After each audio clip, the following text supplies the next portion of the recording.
No one's knocking the private sector, the government's knocking the taxpayer. And that's not trivial. So, Mr. Speaker, I think it's a clean sweep. Bullying, harassment, leaking, wasting public money and obvious conflicts of interest. It's the same old story. One rule for the British public, another for the Prime Minister and his friends. Just look at the contrast between his attitude to spraying public money at contracts that don't deliver and his attitude to pay rises for the key workers who kept the country going during this pandemic. If you've got a hotline to ministers, you get a blank cheque. But if you're on the front line tackling COVID, you're picking up the bill. So will the Prime Minister finally get his priorities right, stop wasting taxpayers' money and give police officers, firefighters, care workers and other key workers the pay rise they so obviously deserve? Prime Minister.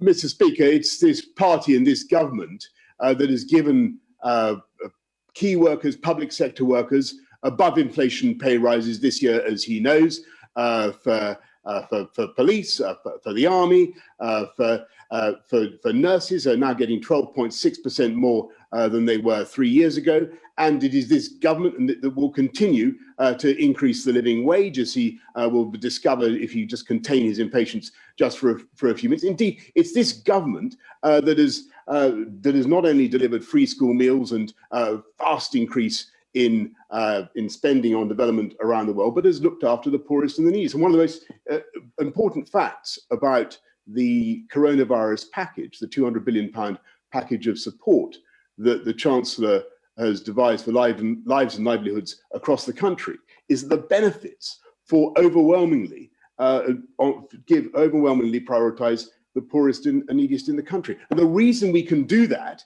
is because we have a government that understands how to run a strong economy and to makes sure that it takes the tough decisions now that will allow our economy to bounce back. And that's what this government is doing.